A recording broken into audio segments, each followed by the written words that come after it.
Good afternoon. Welcome to the Midday Mull for Friday, the 28th of February. With McShane, we're working our way through Luke's Gospel, today reading chapter 14. And it has a story of Jesus on a Sabbath being invited to a Pharisee's house for a meal. And I just thought that here is Jesus having had all this conflict with Pharisees and challenging them, and yet they still invite him. He's still this enigmatic preacher that they want to get to know better. So he goes and he's happy to go to their homes for meals. He's not an enemy with them, but he does challenge.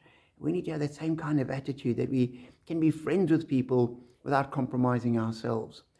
And while he's there, he notices everybody taking the places of honor. And he says to them, when you're invited, don't take the place of honor, because if somebody more important than you comes, the host will have to come to you and say, please give up your space. There's this important person that needs to sit here. And you'll be forced to go and take a lowly seat, and everyone will notice, and you will be embarrassed by the situation. And Jesus says, rather, take the lowest seat, and then the host will come to you and say, oh, come, move up to a more important position, and you will be honored. And he ends up, for all those who exalt themselves will be humbled, and those who humble themselves will be exalted. And as I read that, I thought, sort of good, sensible, everyday advice. However, it's easy to do if the host does come and invite you to a more important place.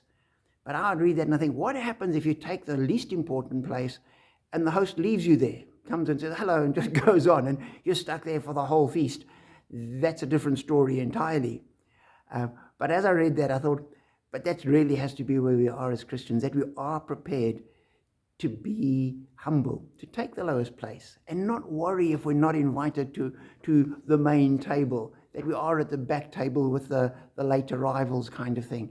That's fine. And Jesus continues talking, and he says, don't look at how you get repaid in life. When you invite friends to a banquet, if they're going to invite you back, if you have a party or you a dinner and you invite people that are going to invite you back, the table will have been squared. He says, but invite people that can't invite you back, that aren't in a position to do that.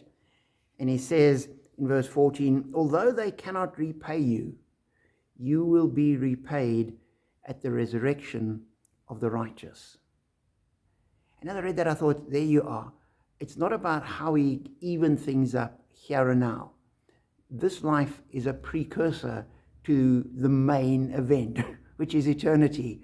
And we always need to be living with a light of eternity and our mindset on eternity, and recognizing if we end up humble and in the lowest position in most things in this life, that really doesn't matter, because that's not what God looks at.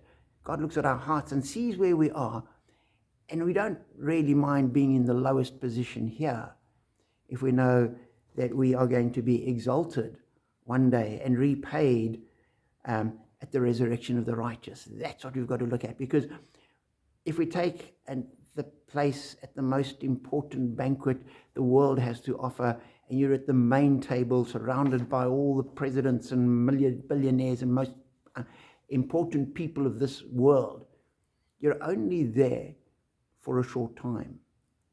If we get to heaven and we're at the feast in the kingdom of heaven, and we're seated in an important place there, that's for eternity, not just for a couple of hours. So that's what we've got to focus on. That's what we've got to measure ourselves by.